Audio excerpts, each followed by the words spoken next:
పూజా unit అనేది pocket doors ఇచ్చాం మనము. పాకెట్ డోర్స్ ఎందుకు ఇచ్చామంటే ఇక్కడ ప్లేస్ అనేది మనకు చాలా లిమిటెడ్‌గా 2 ఫీట్ స్పేస్ అనేదే ఉంది. సో దట్ మళ్ళీ మనం ఓపెన్ డోర్స్ ఇస్తే ఇక్కడ right side and left side కూడా ప్లేస్ చాలా కన్జ్యూమ్ అయిపోతుంది కాబట్టి మనం ఇలా పాకెట్ డోర్స్ ఇచ్చాము. ఈ పాకెట్ డోర్స్ అనేది లోపల మనకి ఇట్లా కన్సీల్ అయిపోతుంది. సో దట్ మనకు స్పేస్ కూడా సర్క్యులేషన్‌కి అదంతా ఈజీగా ఉంటుంది. ప్లస్ స్పేస్ కూడా ఎక్కువ కన్జ్యూమ్ అవ్వకోకుండా ఉంటుంది. అందుకే మనం ఈ పాకెట్ డోర్స్ అనేది ఆప్ట్ అయ్యాము.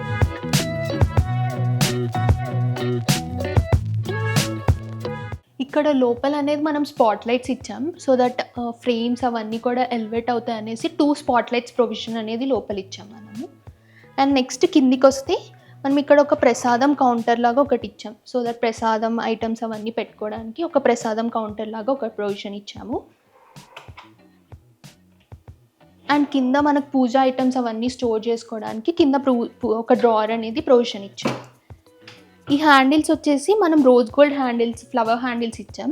సో దట్ ఒక యాంటిక్ ఫినిష్ లుక్, పూజకి ఒక యాంటిక్ ఫినిష్ లుక్ వస్తుందనేసి మనం ఇలా ఫ్లవర్ నాబ్స్కి అనేది ఆప్ట్ చేసాం. నెక్స్ట్ వచ్చేసి కింద వచ్చేసి మనకి ఇన్బిల్ట్ స్టూల్ ఇచ్చేసాం. సో దట్ మనం ఎప్పుడన్నా పూజ చేసుకోవాలి, కూర్చొని పూజ చేసుకోవాలి అంటే మనం ఆ స్టూల్ని ఇలా పుల్ చేసుకొని కూర్చొని అండ్ అగైన్ దీని లోపల పూజా యూనిట్ లోపల మనకు ఆ స్టూల్ అనేది కన్సీల్ అయిపోతుంది.